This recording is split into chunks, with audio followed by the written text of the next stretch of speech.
Sorry about the delay, guys. I just wrapped up the All Things Forex broadcast, and I am ready for another outlook for next week.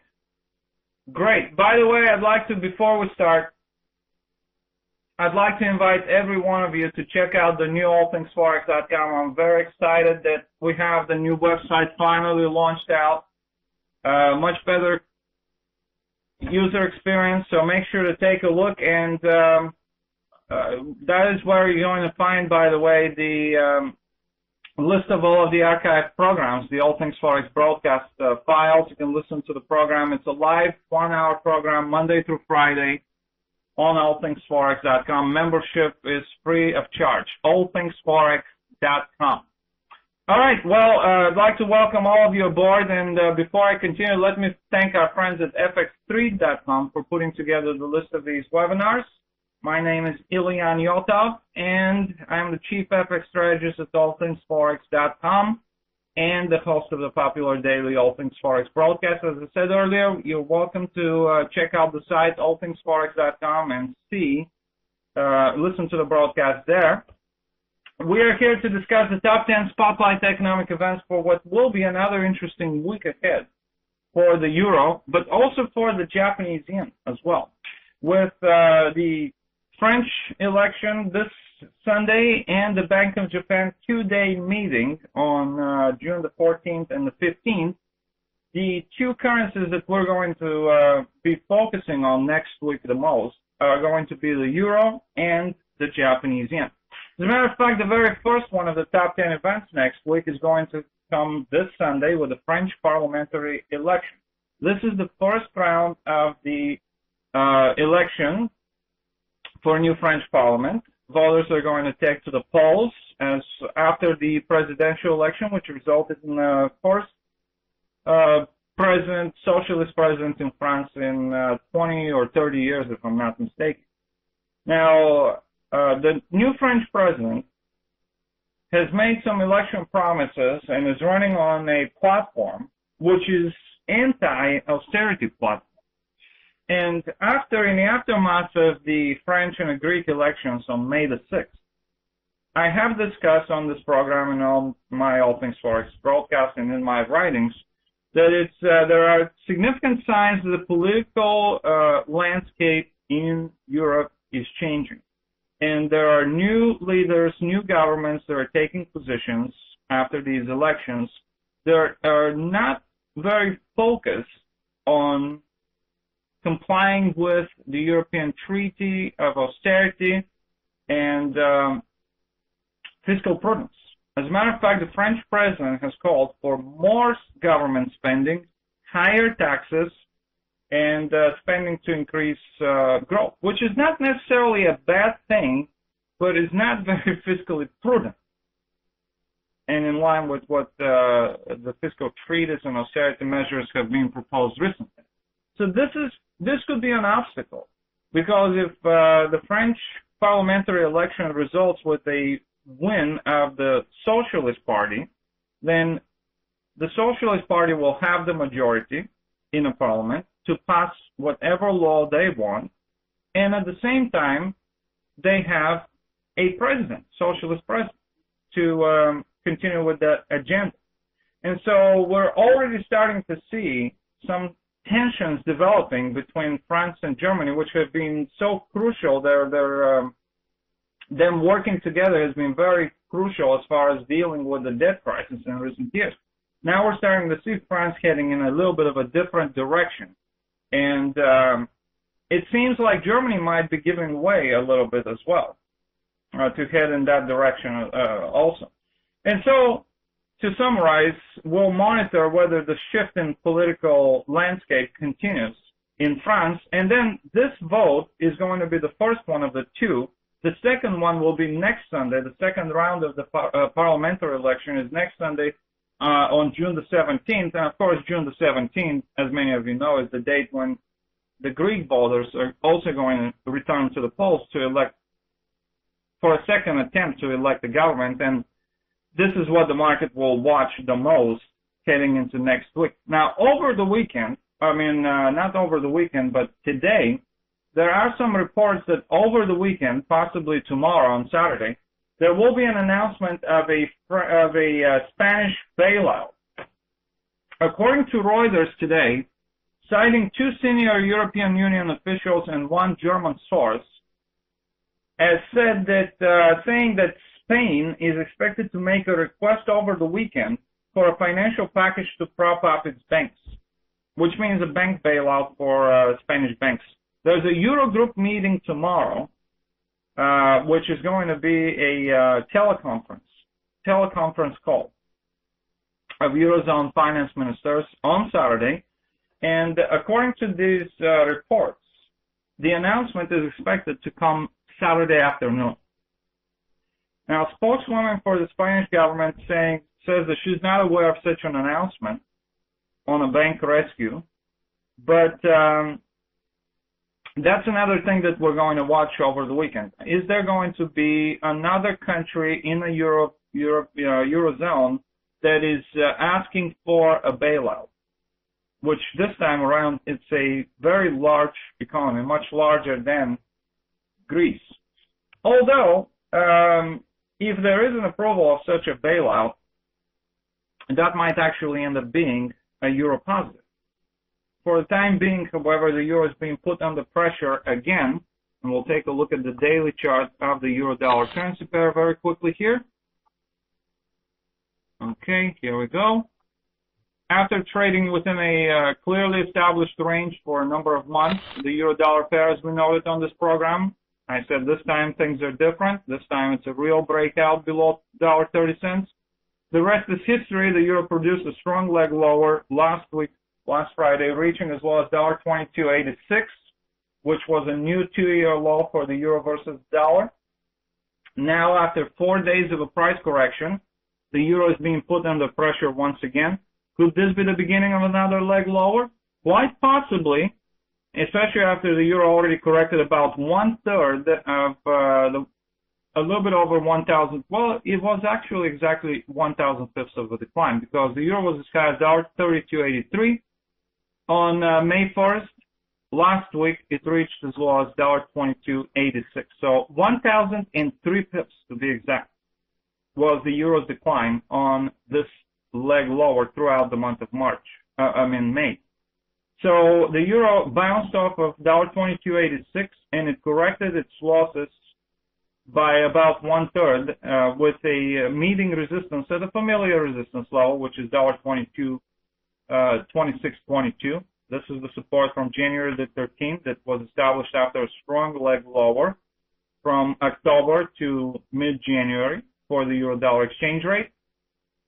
And we also saw that the euro-dollar pair on this price correction attempted to challenge this resistance level. It overshot it by 2 pips yesterday, but that's hardly something that I would classify as a decisive breakout. So obviously there was no breakout above $1.2622, and the euro is being put under pressure again today with a low which is targeting a previous support area right here in the $1.24.5. This was also a previous support level from a year or two ago. Below that level, of course, if this were to be broken, if this $1.24 area were to be taken out, $1.24.5 were to be taken out, the door would be open for the euro-dollar pair to challenge previous lows from last week and the $1.2286. And if the $1.2286 level is broken, then we are going to see more than likely the euro-dollar pair challenging the 2010 double bottom support, which was at the $1.2141. And then if that level is broken, then obviously the door is open to $1.20. And because of the closeness below $1.20 is the 2010 low at the $1.1875, I would not be surprised if $1.21.5 area is broken below. If the euro-dollar pair challenges the 2010 lows below $1.19, that's $1.1874. That's the implication of that possible leg lower for the euro-dollar pair. We know that the euro has a lot of baggage. It has a lot of issues, including economic, political, and structural issues. They're not going to go away overnight. So that's a given. But what we witnessed in the last several days is a little bit of a return of optimism. Perhaps that this time around it's a last chance for the European leaders to come up with some bold solutions to prevent the crisis from spreading and the fire raging on. Well, I remain doubtful because that's at least the history of the last 3 years. What we've discovered in the last several years is that the European Union leaders are very good at promising things, but they're not very good at delivering them. So once again, at the latest European Union summit, many of you would recall that there were more promises that were made. That at the next summit, which is coming up at the end of this month, June 27th, 28th, there will be some sort of new bold measures and solutions that are being proposed, which are going to be then have to be ratified by all of the different parliaments in the Eurozone member countries, and then ultimately by some date in the future, then that's when these measures are going to kick in. How long will the market buy this kind of promises is the big question. It's already been almost 3 years of promises. Will investors grow tired of that? If that's the case, then obviously there might be another significant leg lower for the euro ahead of us.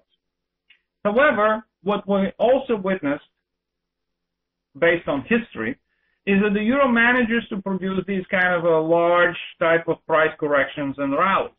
To refresh your memory, and I'm going to condense the screen a little bit more here, and bring you to what happened last summer. Now that we're heading back into the summer months, why not compare what happened with in the summer of 2011?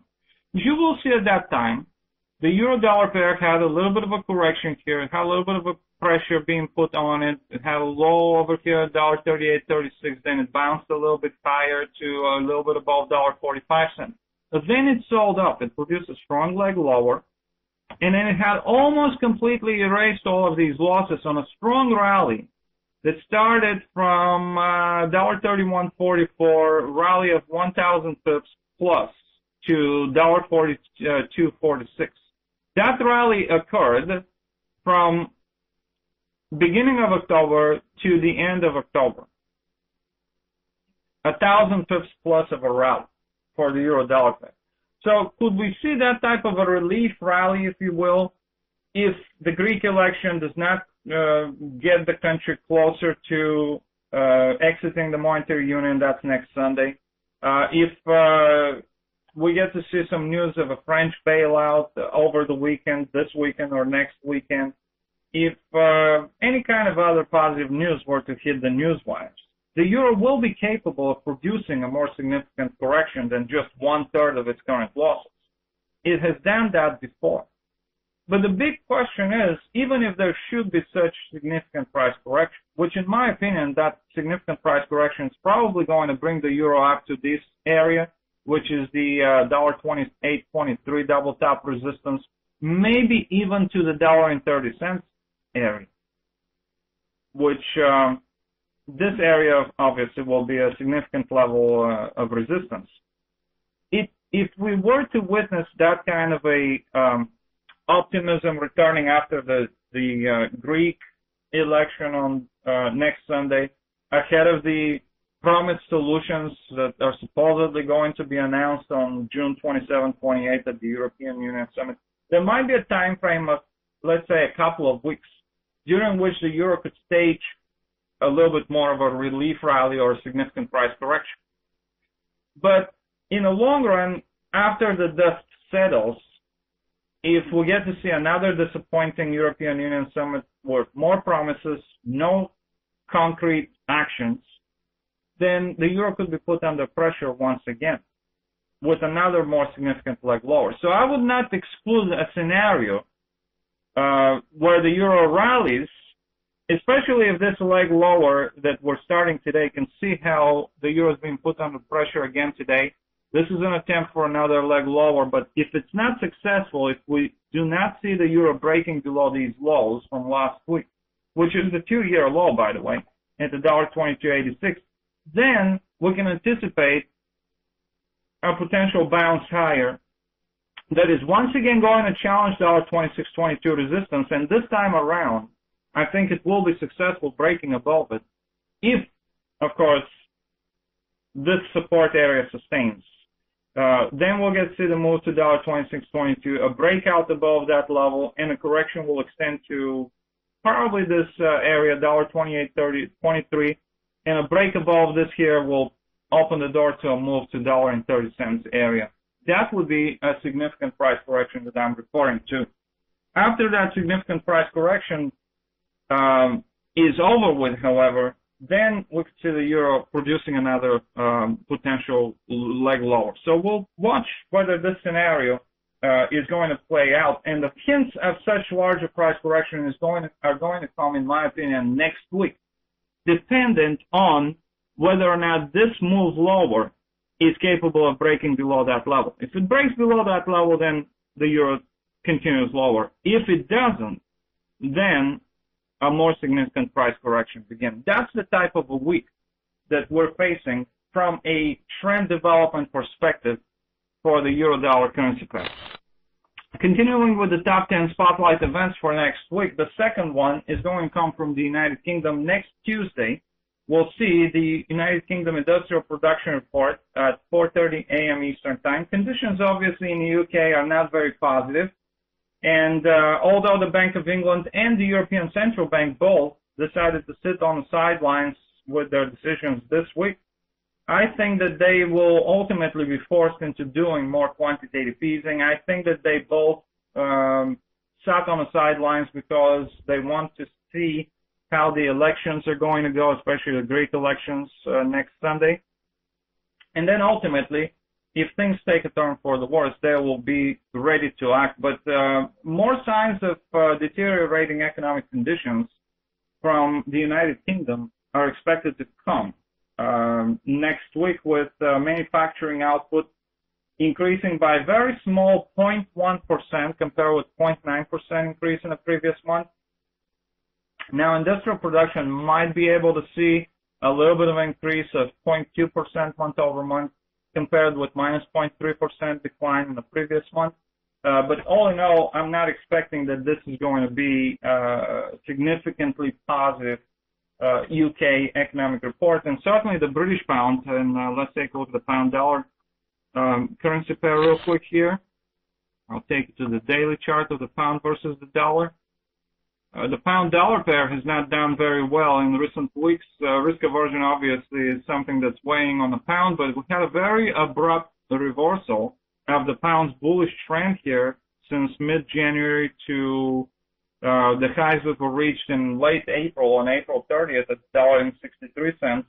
You can see that sharp reversal that sent the pound-dollar pair to test the bottom area of that existing range, where the pound-dollar exchange rate fluctuated for a number of months between $1.5250 area and the lows at $1.5232, which were the lows from January the 13th, and the top of that range was $1.6165. You can see how the pound broke below these support levels here. $1.56 was a bottom of a smaller range between $1.56 and $1.60. That was broken. Pound broke to last Friday's lows at $1.5267 and did not break below the bottom of that range, which was technically bullish. Started a little bit of a price correction for the last 4 days or so, and now again the pound is falling as we speak today to an intraday low at $1.5402. Speaking about the euro-dollar scenario, this is the same type of a trend development that we're going to monitor next week with the pound-dollar pair. Will the pound break below these previous lows, break below the bottom of this range? That would be a very bearish technical development that could open the door to further losses for the pound. At this point, however, I do not see, unless there's some announcement that Greece is exiting the Euro-zone and the euro, and Spain does not get a bailout, or any kind of negative news that increases risk aversion, is obviously going to be a major factor that sends the pound lower below the bottom of this range. If there isn't such announcement, however, the pound would more than likely stay above the bottom of this range. And if it establishes a baseline support again in this important area for my quarter theory, which $1.5250, as many of you know, is the large quarter point there, an important level, If the pound stays above that level, then we can anticipate another bounce higher and a more significant price correction for the pound versus dollar as well.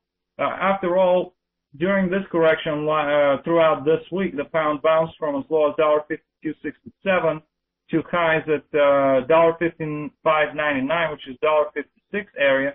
We're talking about a little bit of more than 300 pips of a price correction, but that's only about 1/3 of this entire decline that the pound dollar saw, and it's a 1,000 pip decline, more than 1,000 pip decline from the high at the $63 to the lows at the $52.67. So I'm referring to not just 30% or 1/3 of a price correction. I'm referring to a larger price correction during which, if this leg lower fails and the pound does not break below these lows in a $52.5 area and below the bottom of this range at the $52.32, then a larger price correction could begin that sends the pound dollar exchange rate to challenge $0.56 resistance from this week and breaking above it to possibly challenging the large quarter point at $57.50 and maybe even higher than that, maybe even to these previous highs at the $58.5 area. I would not be surprised if such scenario does play out. And again, next week is going to tell us and give us the hints as to whether or not such scenario will play out. It will be dependent on whether or not these lows are broken. So that's something to watch when it comes to the pound-dollar pair next week as well. Going forward with the U.S. economic data, we're going to start the sequence of data from the United States on Wednesday with the retail sales. Of course, the retail sales are an important measure of consumer spending. They track the sales at retail establishments, very important consumer spending for the U.S. economy, which is mainly services-related, dependent on consumer spending. The retail sales in the U.S. are forecast to increase by 0.1% on the core level, but the overall retail sales month over month are actually expected to decline by 0.1% month over month after rising by very little 0.1% in the previous month. What does that mean? Well, it could be another weak economic report from the United States, which yesterday we saw the Fed chairman Ben Bernanke giving his testimony in front of the Joint Economic Committee in Washington, D.C., in the Senate or Congress. Well, Mr. Bernanke did not directly say that the Fed is going to do another round of quantitative easing, but he did acknowledge the fact that economic conditions, especially labor market conditions in the U.S., are deteriorating, just as we have discussed on a regular basis on this program. We have noted that in the last 3 months, we have had disappointing non-farm payrolls reports, which are the ultimate gauge of labor market conditions and the health of the U.S. economy. In the month of March, April, and May, 3 months in a row, we had slower than expected job creation, and last Friday's non-farm payrolls report was this one. Only 69,000 jobs added by the U.S. economy, on expectation for about 150 to 170,000 jobs. And on top of that, the April numbers were revised lower from 115,000 to 77,000. And on top of that, the U.S. unemployment rate also increased from 8.1 to 8.2%. Well, this is hardly the type of economic reports that signal strength in the U.S. labor market or in the U.S. economy.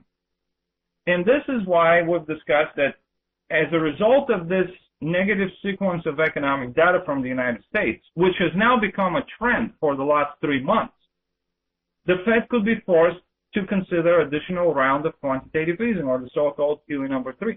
And we know if the Fed announces additional easing, then that would be at the expense of the U.S. dollar. And so, as we approach the Federal Reserve's interest rate announcement on June 19th and 20th, where the Fed will have 2-day meeting and announce interest rates on the 20th, do not be surprised if we get to witness an announcement of QE number 3. For the time being, however, the Fed chairman did not directly say that there will be such announcement coming up in the next couple of weeks. At the Fed's meeting, the Bank of England sat on the sidelines, and the European Central Bank sat on the sidelines this week, which prompts me to believe that they are waiting to see what's going to happen with the Greek election next Sunday, and then ultimately decide whether they should do more easing if the debt crisis were to escalate.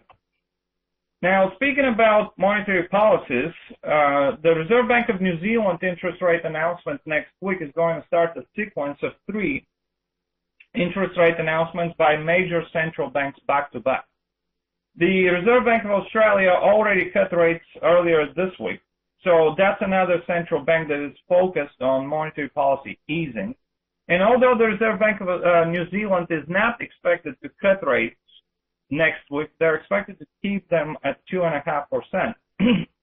I would not be surprised if they also either cut or at least keep the door open to further monetary policy easing and follow the footsteps of the Reserve Bank of Australia, which has been quite aggressive in the last couple of months with their interest rate cuts. I would not be surprised if the Reserve Bank of New Zealand considers further easing. We also saw the Chinese central bank earlier this week cutting rates for the first time since 2008. The announcement came yesterday. So obviously there's a lot of major central banks that are focused around the world on stimulating economic growth, and the Reserve Bank of New Zealand may not be an exception of that. We'll find out. If they refrain from being accommodated, then they will be the second major central bank along with the Bank of Canada, that is least likely to cut interest rates. And we'll see that future monetary policy hints, at least, an idea as to what their future monetary policy is going to be next Wednesday during their announcement at 5 p.m. Eastern Time. Just as the Australian dollar or other commodity currencies in recent weeks, due to the massive risk aversion, pullback of commodity prices, signs of global economic growth, these are higher yielding commodity currencies, the New Zealand dollar, Australian dollar, Canadian dollar. They're not going to do well in such environment. If that continues to be the type of environment that we're witnessing next week, which it could be due to the uncertainty surrounding the Spanish bailout or the Greek election or the French election, especially the Greek election, next week could be another volatile trading week and filled with more risk aversion. So, in other words, an environment where the higher yielding commodity currencies such as New Zealand dollar, Australian dollar, Canadian dollar may not do very well. Next week, we're also going to see an important event from Switzerland with the Swiss National Bank interest rate announcement. In the last several months, the Euro-Swiss franc exchange rate has been literally glued to the floor that was established on September the 6th by the Swiss National Bank. Now, I'll help you visualize what I'm talking about, and we'll take a look at the chart of the Euro-Swiss franc currency pair. This is the announcement in September the 6th, historic announcement. The Swiss National Bank decided to establish a floor for the euro exchange rate versus the Swiss franc at 1.20 Swiss francs for 1 euro. Since then, they have committed and defended that floor and have issued numerous statements that they will do whatever it's necessary to defend that floor.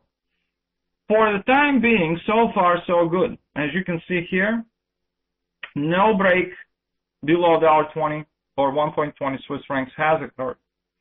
Yesterday, the news came out that the Swiss National Bank, looking at their reserves, we had a new record increase in the size of their foreign currency reserves, which is obviously them buying euros and selling Swiss francs to defend that floor. How long will they continue to do that? It's more than obvious that the Swiss or the euro is not capable of strengthening on its own versus the Swiss franc. I've been saying that for months. They are spending billions and billions of dollars. The latest estimates are from anywhere from 65 billion euros to anywhere to 200 billion euros that the Swiss National Bank has spent in the last couple of months defending the 1.24. Now you will see a small little spike that occurred here about a week or so ago. And the reason for that spike was a rumor that the Swiss National Bank will consider additional measures not just buying euros to defend the 1.20 floor, but potentially charge interest or curb the liquidity for Swiss francs, charge interest to hold the Swiss franc investments. So that hasn't been officially announced, but there was a report, and it was confirmed by the Swiss National Bank chairman, that they were considering, along with the Swiss government, some alternative measures there. In case that the European debt crisis takes a turn for the worse, and in case that speculators continue to put pressure on the floor at 1.20.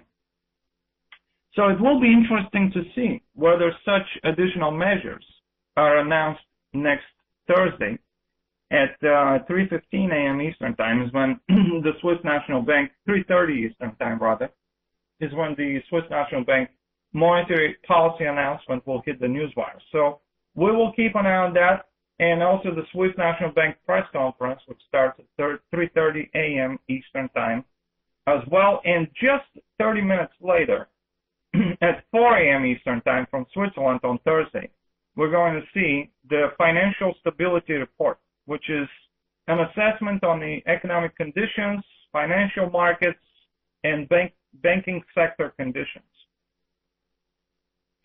in the Swiss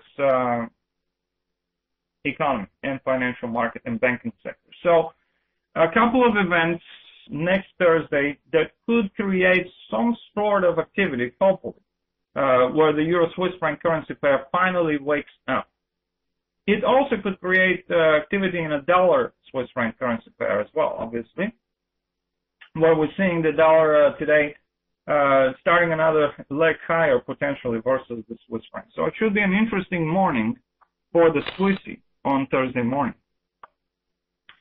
Then the Swiss National Bank announcement will be followed by the main measure of inflation proposed by the European Central Bank, the so-called Harmonized Index of Consumer Prices, which is due at 5 a.m. Eastern Time on Thursday of next week. This is obviously the second final reading. We saw the flash estimate last week, which showed the Harmonized Index of Consumer Prices declining to 2.4% from 2.6%, if I'm not mistaken, in the previous month. What that means is that there are subsiding inflationary pressures in the Eurozone. In other words, if inflation is subsiding, that would not be an issue for the European Central Bank to ease. And if policymakers at the European Central Bank, obviously, or any other central bank for that matter, will be more reluctant to do more quantitative easing or more monetary policy easing, cutting rates especially, if inflation is rising. But if it isn't, then that creates a more comfortable environment for a more accommodative monetary policy. That would be the implication of that report next Thursday. And also next Thursday, we're going to see the Consumer Price Index, which is the main measure of inflation in the United States, and also the jobless claims, which, just as the non-farm payrolls, we have begun to see weakness in the labor market reported by the jobless claims. We've seen some spikes, unexpected spikes in jobless claims in recent months and weeks. Next week, the U.S. jobless claims are expected to increase to 378,000 from 377,000. It's not a dramatic increase, but it's another reading potentially staying above the 375,000 level, which is the level I've talked throughout 2011. It's a good leading indicator. Jobless claims were to fall below 375,000. It's a good leading indicator of improvement in a job market, labor market conditions, and ultimately could lead to declines in the unemployment rate. Well, as I said earlier, in recent months and weeks, jobless claims have been starting to peak above 375,000, and that's not a positive thing. So that's something that we're going to watch. The inflation pressures in the U.S. more than likely will stay unchanged. The core consumer price index, which is excluding food and energy costs, is expected to stay at 0.2%, up by 0.2%, just as it was the previous month over month. And then the overall consumer price index, month over month, is actually expected to decline by 0.2%, which also means that if inflation is not a problem, the Fed could consider more quantitative easing as early as their next meeting on June 19 and June 20th. Moving forward with the important events for next week, on Friday morning, late Thursday night, because the Bank of Japan does not normally announce when they're going to make their monetary policy announcements, the exact time. So we'll expect it in late night hours, early morning hours of Friday morning, late night Thursday. The Bank of Japan will announce their decision on future monetary policy. There's a two-day meeting that will conclude with this announcement, two-day meeting June 14 and 15. And a lot of people are expecting that the Bank of Japan might actually do more quantitative easing. Another expansion, I think Morgan Stanley this morning is forecasting another 5 trillion yen expansion of their asset purchase program to buy more bonds and other securities, other assets. So that would be an expansion of their quantitative easing operations. On top of that, the Bank of Japan might say a few words about the recent strength of the Japanese yen. Again, last week, let me switch us over to the daily chart of the dollar-yen pair. Last week, perhaps many of you noted, in the last several weeks rather, that the dollar-yen pair broke below 80 yen again. It broke below 78 yen also, that previous support, which was previous resistance, top of a range at 78.27, was broken last Friday, and the dollar-yen pair reached as low as 77.65 yen. As I called it at that time, entering what I call the intervention zone, which is a 300 pip zone between 75 and 78 yen, within which there are heightened probabilities that the Bank of Japan could intervene to curb the strength of their own currency. Obviously, strong Japanese yen is not going to be welcomed by the Japanese authorities, who are still trying to recover economically. And stronger yen threatens the economic recovery, and what threatens the economic recovery in Japan is also the impact of the European debt crisis. So all of these factors could prompt the Bank of Japan to do more easing, which we know that more quantitative easing is also a tool not only to stimulate growth but in the economy, but also to weaken their currency, the Japanese yen. It works both ways. And it also creates some inflationary pressures, which is also desired from the Japanese authorities. So it's a tool that works in all of these three ways quite effectively. Or some could argue it may not be that effective. But at least it could be an announcement next week that weakens the Japanese yen. Will it be the type of announcement that causes the type of Japanese yen weakness that we witnessed in February, mid-January to end of February? I'm doubtful of that. I don't think that the Bank of Japan will come every single month and announce even more aggressive quantitative easing with each and every month. So as witnessed also last month or April, after their decision, and then if you recall the minutes of the Bank of Japan meeting, which was released on April 27th, reminded the markets the following, and I'm quoting directly from the minutes. Let me find it here real quickly. Bear with me. Okay. During the minutes released on the minutes of the April 27th meeting said, quote, members at the Bank of Japan made note of some misunderstanding that the bank would continue to increase the size of its program in an automatic manner. In other words, they're saying to the markets, don't expect that we're automatically going to do more and more and more and more quantitative easing with each and every monetary policy meeting. And this was one of the factors there that could serve as a contributing factor for the yen to strengthen even more significantly. Now, if this is the type of a position that the Bank of Japan takes next week, then that could mean further Japanese yen strength, and we could see another leg lower for the dollar against the yen, targeting these previous lows a little bit above the large quarter point at 77.50. I mean, you didn't really think that 77.65 low was a coincidence, right? It's only 15 pips above the targeted large quarter point at 77.50. So we could see that leg lower. The thing about it, though, is that if we saw another leg lower, there will more than likely hear more rhetoric by Japanese authorities, especially the finance minister there, saying that he's watching moves carefully. And last week, one of the contributing factors for the dollar to bounce higher versus the yen was a rumor that the Bank of Japan might be getting ready to intervene below 78 yen to curb the strength of the yen. That's not intervening around 76 or 75 and a half area, where they have intervened previously, but rather below 78 yen. So as long as the market is expecting that type of intervention, which I said many times before for many, many months, that this is what I call the intervention zone. Intervention could happen anywhere between 78 and 75 yen. So don't be surprised if, I should say maybe the downside is somewhat limited for the dollar against the yen between that 78 and 75 yen range. So that is going to be something that we'll watch next week.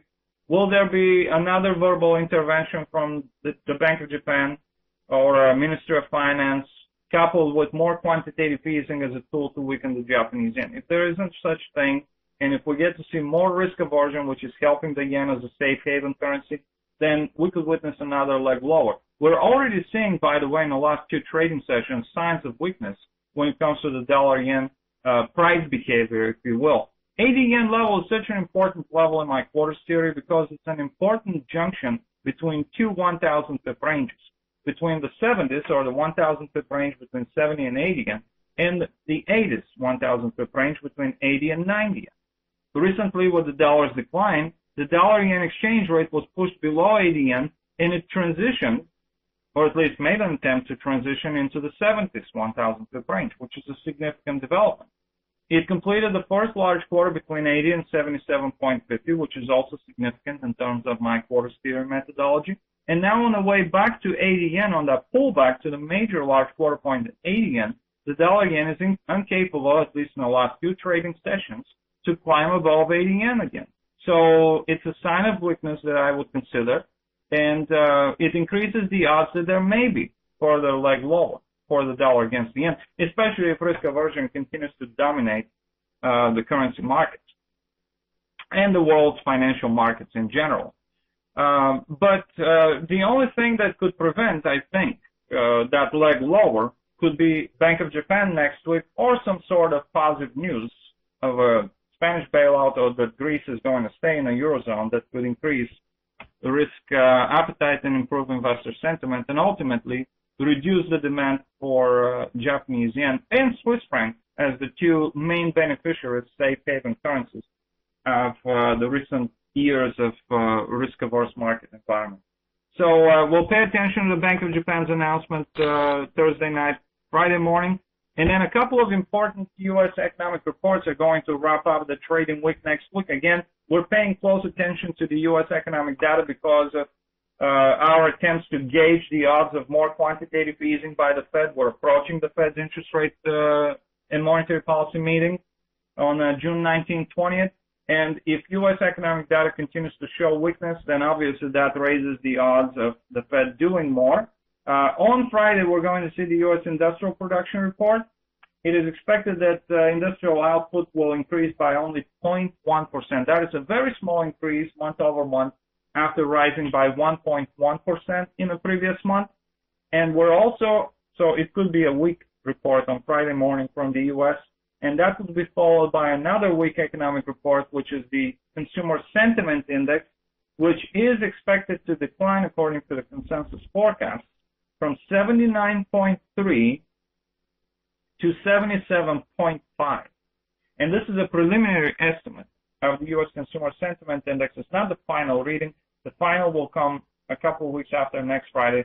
But we're already seeing Consumer Sentiment Index beginning to head south in the month of June from 79.3 to 77.5. And as I said earlier, if the retail sales are weak, as they are expected to be weak, if industrial production, if jobless claims were to increase, if industrial production does not increase significantly or even drops, and if the Consumer Sentiment Index declines, those are going to be four weak economic reports that we will witness next week from the United States that could weigh on the U.S. dollar on the raised QE number 3 odds. This about wraps up our outlook for the upcoming trading week.